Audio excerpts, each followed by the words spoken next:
Welcome to લગ્નદીપ sari. આજે અમે અમારા સબસ્ક્રાઇબર મિત્રો માટે એકદમ યુનિક અને ફેન્સી વસ્તુ લઈને આવ્યા છીએ।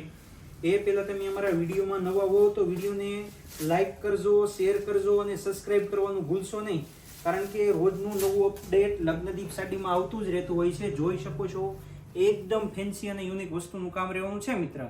અજરકની ડિઝાઇન છે પ્લસ ફેન્સી પલ્લુનું કામ છે, બંને સાઈડ બોર્ડર આપેલી છે અને 7 કલરનું કોમ્બિનેશન પણ આવેલું છે। તો કલર પણ આપણે જોઈ લઈશું। એ પહેલા તમે અમારા વિડીયોને નવા હો તો વિડીયોને સ્કીપ નહીં કરતા, ધ્યાનથી જોજો। કલર મેચિંગની વાત કરીએ તો ટોટલ 7 કલરનું કોમ્બિનેશન આવ્યું છે, બધા યુનિક અને ટ્રેન્ડિંગ કલર રહેવાના છે। વિડીયોને ધ્યાનથી જોજો, સ્કીપ નહીં કરતા, બધા ટ્રેન્ડિંગ કલર છે। આમાંથી જે પણ કલર ગમતો હોય તેનો તમે 1 પીસનો ઓર્ડર પણ કરી શકો છો। અમારી શોપ લક્ષ્મણનગર નાના વરાસા સુરતમાં આવેલી છે, દુકાનની મુલાકાત પણ લઈ શકો છો। અને આવા જ નવા વિડીયો જોવા માટે અમારા પેજને સબસ્ક્રાઇબ ના કર્યું હોય તો સબસ્ક્રાઇબ કરવાનું ભૂલશો નહીં, કારણ કે રોજે નવું અપડેટ અમે લગ્નદીપ સાડીમાં અમારા મિત્ર માટે લઈને આવતા જ હોઈએ છીએ। Thank you.